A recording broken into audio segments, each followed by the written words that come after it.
मित्रांनो, 25 मे 2025 रोजी मी एक या चॅनेलवर एपिसोड टाकला होता आळंदीच्या बाबतीत. आळंदी आणि आळंदीमध्ये लावली जाणारी लग्न या बाबतीत तो एपिसोड होता, तो नक्की बघा. आणि त्याचप्रमाणे मी अनेक आळंदी या विषयावर अनेक व्हिडिओ टाकलेले आहेत या चॅनेलवर. मग त्याच्यामध्ये आळंदीतील ज्या काही शाळा आहेत, वारकरी शाळा, त्या वारकरी शाळांमध्ये होणारे लैंगिक अत्याचार किंवा अनैसर्गिक बलात्कार वगैरे वगैरे हे सर्व त्याच्यामध्ये आहे. आणि त्याचप्रमाणे आळंदीमध्ये चालला जाणारा वेश्या व्यवसाय, आळंदीमध्ये चालत असलेली अवैध दारू विक्री, अनेक विषयांवर मी आळंदीवर हे व्हिडिओ बनवलेले आहेत, ते नक्की पहा मित्रांनो. आणि आजही आपण आळंदीवरच एक व्हिडिओ बनवत आहे. त्या व्हिडिओचं काय नेमकं प्रकार आहे, काय विषय आहे, तो आपल्याला पुढे कळेल. पण मित्रांनो, कसं होतं की या आळंदीच्या नावाखाली ज्ञानोबा माऊली यांची खूप बदनामी होताना दिसते, किंवा ज्ञानोबा माऊलींच्या नावाखाली या आळंदीची काहीतरी बदनामी होताना दिसते. हे काहीतरी प्रकार आहे, त्याशिवाय इतके प्रकार या आळंदीमध्ये घडत नाही. मित्रांनो नमस्कार, मी दिलीप थोरात आणि तुम्ही पाहतात माझे दिलीप थोरात ब्लॉग्स हे यूट्यूब चॅनल. मित्रांनो, चॅनेलवर नवीन असाल तर नेहमीप्रमाणे चॅनेलला सबस्क्राईब करा आणि व्हिडिओ आवडला तर व्हिडिओला लाईक आणि शेअर मात्र करायला विसरू नका. मित्रांनो, आज मरण म्हणजे काय रे भाऊ या सदरामध्ये आपण जी सत्य घटना पाहणार आहोत, त्या सत्य घटनेचं नाव आहे माऊलींच्या दारातील विकृत मनुष्य. बघूया नेमका हा मनुष्य कोण होता आणि त्याला मी विकृत का म्हणतोय.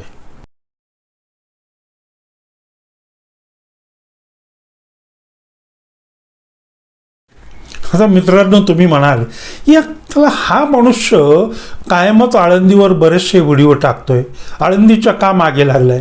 तर तसं नाही आहे. ते कुणालाही बदनाम करण्याचा आमचा हेतू नक्कीच नाही आहे, पण सत्य परिस्थिती समोर आली पाहिजे यासाठी हे व्हिडिओ मी बनवतोय. मित्रांनो, आळंदी जशी चांगल्या अर्थाने प्रचलित आहे तशी वाईट अर्थानेही प्रचलित आहे. आता चांगल्या अर्थाने प्रचलित असलेली ही आळंदी प्रत्येक भाविकासमोर आहे.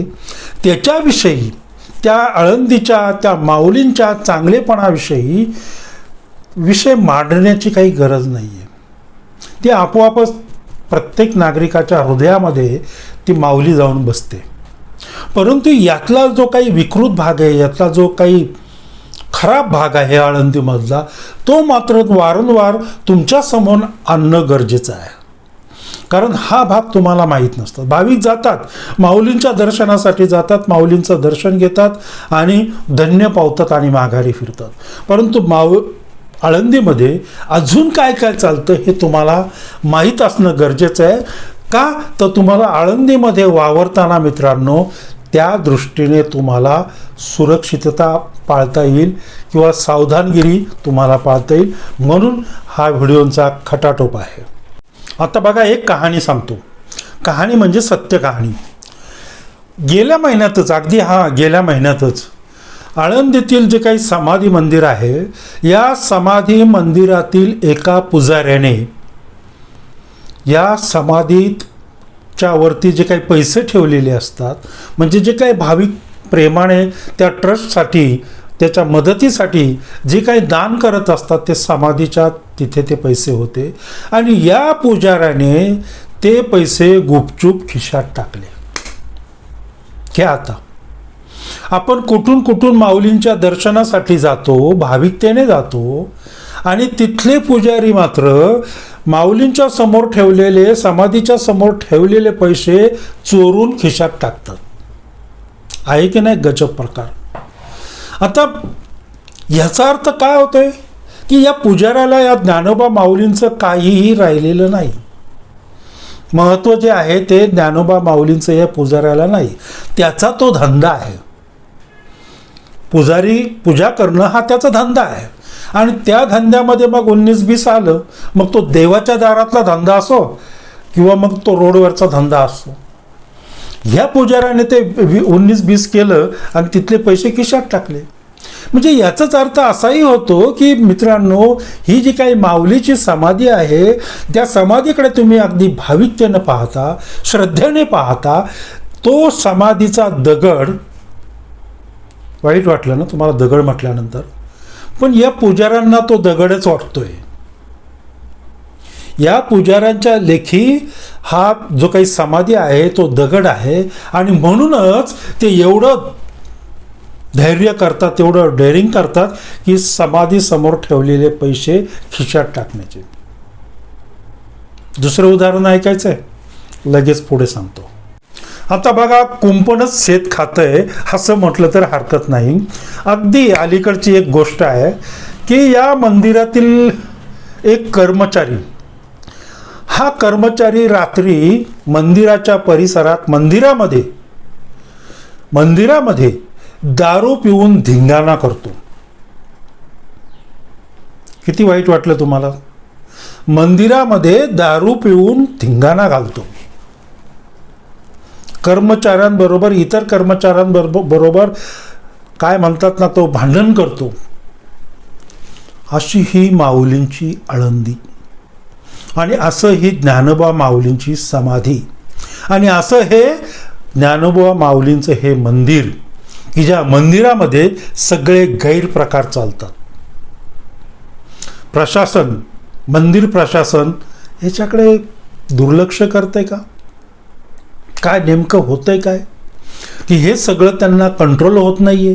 मागे मी एका एपिसोडमध्ये म्हटलं होतं की एखादा चांगला अधिकारी जर या आळंदीमध्ये नेमला तर तो पूर्ण आळंदी साफ करून ठेवेल. हे असे प्रकार पुन्हा पुन्हा तिथे आळंदीमध्ये होणार नाहीत.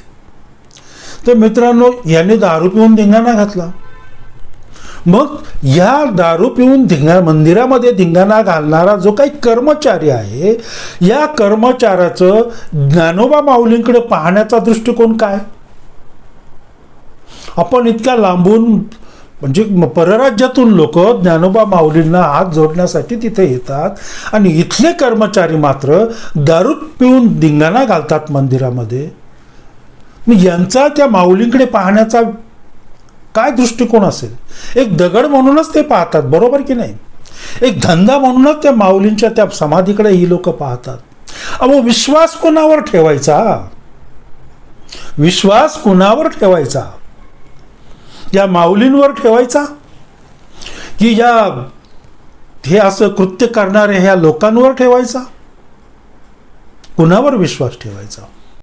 मित्रांनो, तुम्ही आम्ही विसरलेलो नाहीये की अगदी लहान वयामध्ये ज्ञानोबा माऊलींनी ज्ञानेश्वरी हा ग्रंथ लिहिला आणि समाज प्रबोधनाचं काम केलं अगदी लहान वयामध्ये, असं म्हणतात.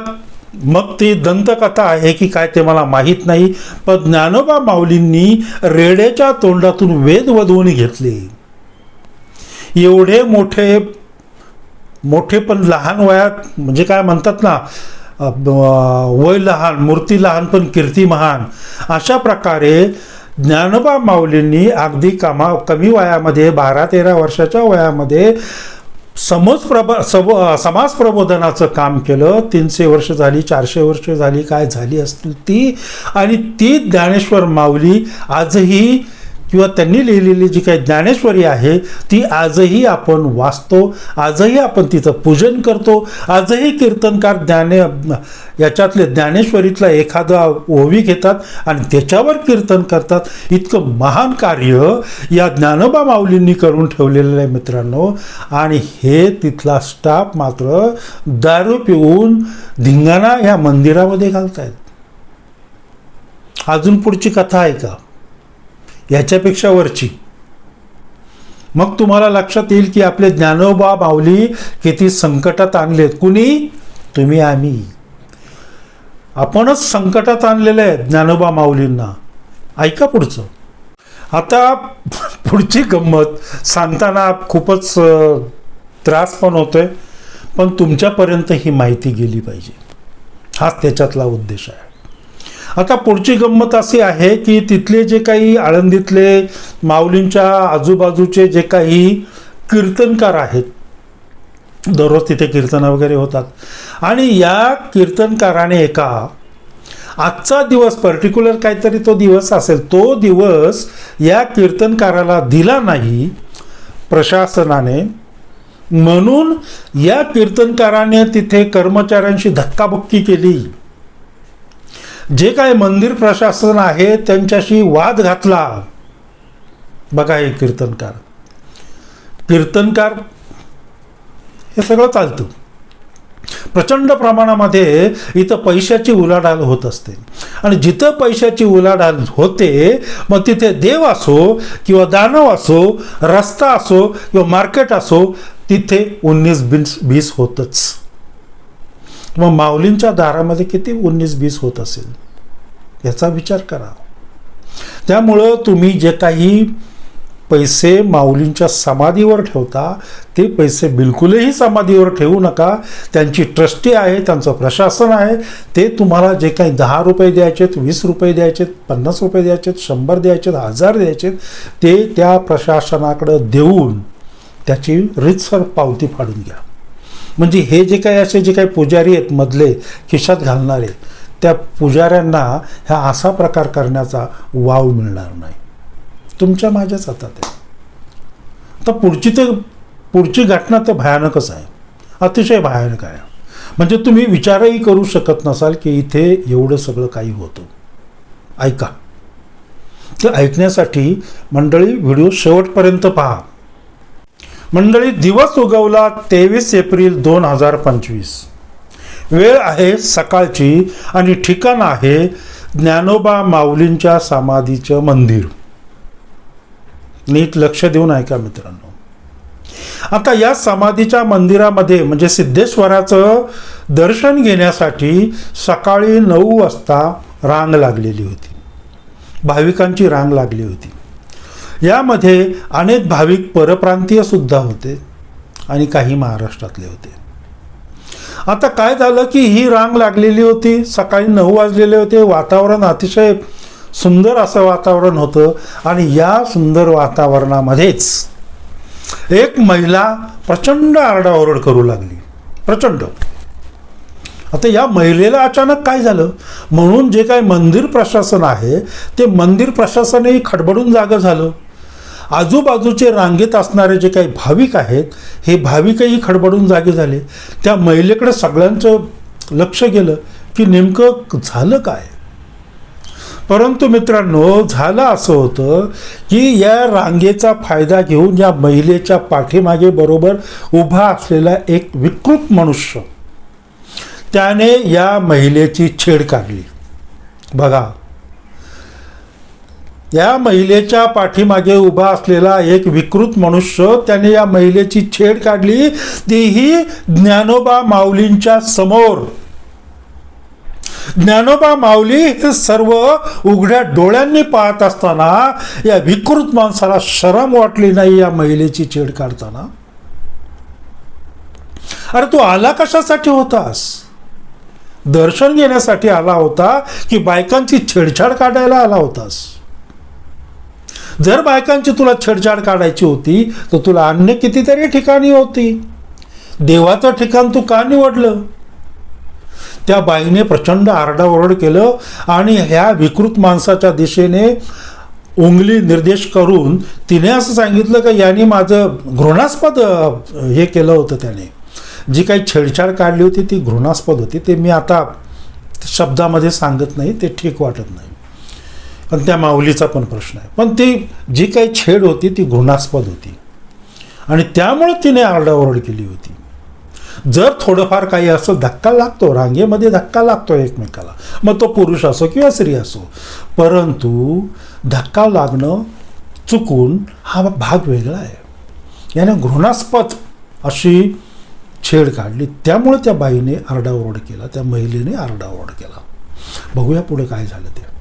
आता बाईने आरडाओरड केल्यानंतर काय झालं की जे काय तिथे प्रशासनाचे सुरक्षा कर्मचारी असतील पोलीस कर्मचारी असतील किंवा इतर जी काही लोक असतील, या लोकांनी धावत जाऊन या विकृत माणसाला मंदिराच्या पाठीमागे जो सोपान पूल आहे छोटासा, त्या सोपान पुलावर त्याला पकडलं आणि या जे काही मंदिराच्या सुरक्षिततेसाठी जे काही पोलीस कर्मचारी होते, 2 होते फक्त, त्या पोलीस कर्मचाऱ्यांच्या हातामध्ये त्याला सोपवलं. मित्रांनो, यावरून एक नक्की होतं की जे काही पोलीस कर्मचारी असेल, मंदिराची सुरक्षा व्यवस्था असेल, सुरक्षा कर्मचारी असतील, CCTV कॅमेरे असतील किंवा इतर काही गोष्टी असतील, या सगळ्याला फाट्यावर मारून या विकृत मनुष्याने या महिलेची घृणास्पद छेड काढली होती.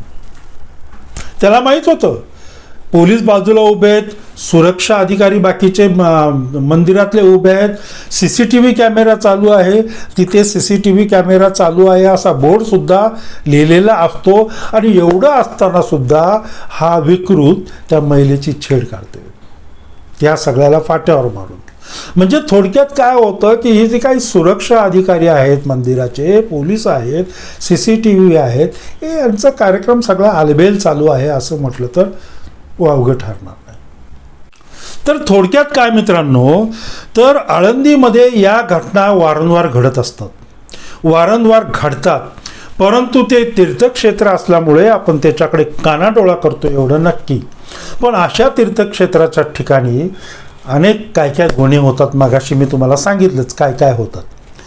तर या सगळ्यांवर कुठेतरी आळा बसवणं गरजेचं आहे. ही जी आळंदी आहे, या आळंदी भ्रष्टाचार मुक्त केली पाहिजे. ही आळंदी जी काय आहे, या आळंदीमध्ये हे जे काही अपराध होतात, अपराधमुक्त ती आळंदी केली पाहिजे. आणि हे सगळं कधी होऊ शकतं मित्रांनो, की तुकाराम मुंढे साहेबांसारखा एखादा कर्मठ कर्मचारी या आळंदीत आणून बसवला ना, तर तो सुतासारखा सरळ ह्या सगळ्या लोकांना हा माणूस करू शकतो. पण प्रशासन याच्याकडे का दुर्लक्ष करते ते माहीत नाही. असो तर मित्रांनो, आता इथेच थांबतो. आळंदीच्या जर नवीन काही अपडेट आली तर ती अपडेट मी नक्कीच तुमच्यासमोर घेऊन येणार आहे. आता इथे थांबतो. आळंदीमध्ये जाल तर स्वतःची काळजी घ्या, आपल्या कुटुंबाची काळजी घ्या आणि मी लवकरच येतोय तुम्हाला भेटायला येणाऱ्या गुरुवारी. तोपर्यंत नमस्कार मित्रांनो.